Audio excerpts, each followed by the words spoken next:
So update ఏందన్నది ఈ వీడియోలో మనం తెలుసుకునేందుకు ప్రయత్నిద్దాం. మొదటగా బ్యానర్ హెడ్డింగ్ చూసుకుంటే తెలంగాణ హైకోర్టులో ముగిసిన గ్రూప్ 1 2024 ప్రస్థానం, సింగిల్ బెంచ్ తీర్పుని కొట్టివేసిన డివిజన్ బెంచ్. సో దాదాపు 2-3 నెలల నుంచి ఎంతోమంది అభ్యర్థులు ఆతృతగా ఎదురు చూస్తున్నటువంటి రోజు రావడం జరిగింది.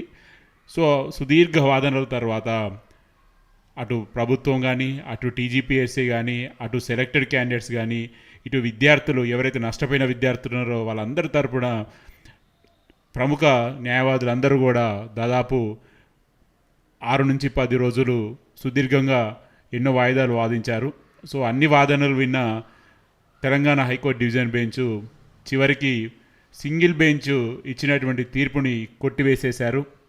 సో ప్రధానంగా ఎప్పుడైతే ఈ కేసు సింగిల్ బెంచ్ జడ్జి గారు ఇచ్చిన ఆర్డర్ తోటి రావడం జరిగిందో ఆ రోజు చేసినటువంటి ధర్మాసనం వ్యాఖ్యలే ఇవాళ కూడా మళ్ళీ అవే వ్యాఖ్యలు తిరిగి చేయడం జరిగింది. క్లియర్ కట్గా ధర్మాసనం ఒకటే చెప్పదలుచుకుంది, ఇక్కడ ఎటువంటి తప్పులు జరగలేదు, ఎటువంటి పేపర్ లీకేజ్ జరగలేదు, ఎటువంటి మాస్ కాపింగ్ జరగలేదు.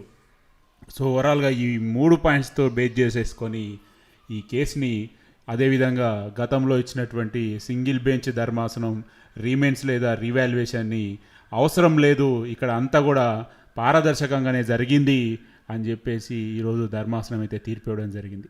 సో ఓవరాల్గా స్టే తీసివేసే సమయంలో ధర్మాసనం ఏ విధంగా ఫిక్స్ అయిపోయారో తీర్పు కూడా ఇప్పుడు అదే వచ్చిందని ఈజీగా ఇక్కడ అందరికీ కనబడుతుంది.